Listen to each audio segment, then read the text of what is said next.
Magandang araw po, welcome po sa aking channel, Love9 TV. Patalasasan po, meron po ba kayong mga properties na napapabayaan or non-performing assets? Plan nyo ibenta, pero wala kayong oras sa pagbenta nito.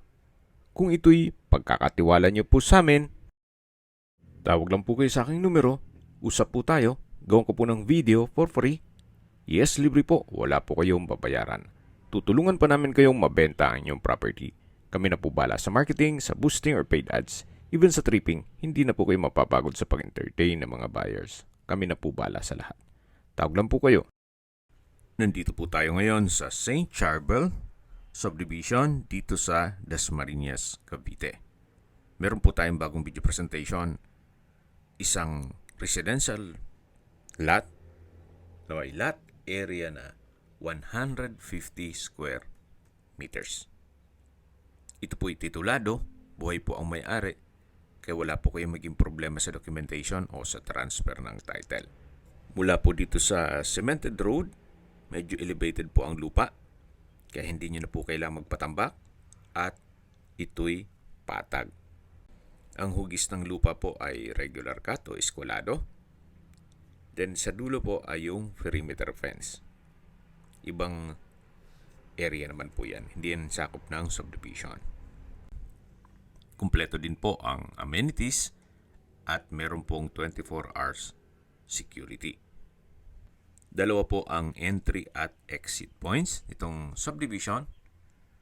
Ang main gate po ay located sa Governor's Drive at yung second gate naman ay may access road papunta sa Island Park all the way to Villar City. Ganun po kaganda ang lokasyon nitong property. Sa distance, location at travel time portion na po tayo.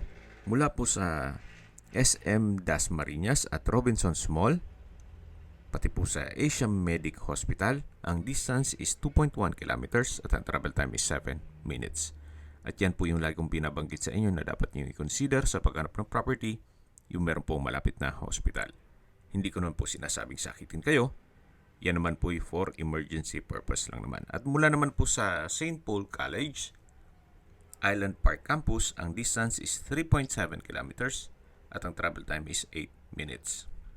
Mula naman po sa De La Salle University at Emilio Aguinaldo College, Dasmariñas Campus, ang distance 6 kilometers at ang travel time is 15 minutes at malapit na rin po doon ang Kadiwa Public Market. At mula naman po sa Manila o sa airport, ang distance is 49.9 kilometers at ang travel time is 1 hour and 10 minutes. Okay, sa presyo na po tayo. Binibenta po ito ni owner sa halagang 8,000 pesos per square meter net. Ibig pong sabihin, si buyer na po ang sasagot sa lahat ng taxes at expenses with regard to documentation. Recap lang po, ito pong property ay nasa loob ng isang subdivision at may lot area na 150 square meters. Ito po'y titulado, buhay po ang may-ari kaya wala po kayong maging problema sa documentation o sa transfer ng title. Kung may mga katanungan po kayo, tawag lang po kayo sa aking numero. At sa mga kababayan naman natin nasa ibang bansa, meron po akong WhatsApp, Viber at Telegram. Same number lang po, 0917-316-3399. Sa mga nagtatanong naman po ng aming Facebook, meron po aming Facebook page na Love9 TV at Facebook Real Video. Meron din pong TikTok at Instagram. May ibang YouTube channel po kami, the Love9 TV channel, Love9 TV Listings, Love9 TV On The Spot, Love9 TV Updates, at Love9 TV House Rental. Sana po naibigyan nyo ang video presentation. Paki-like and subscribe na lang po sa aking channel para ma-update din po kayo sa aking future listings. Kung sakali po hanap nyo yung mas malaking sukat ng lupa, meron din po kami ibang listings na pwede nyong pagpilian. Huwag po kayong mag-atubiling tumawag sa amin.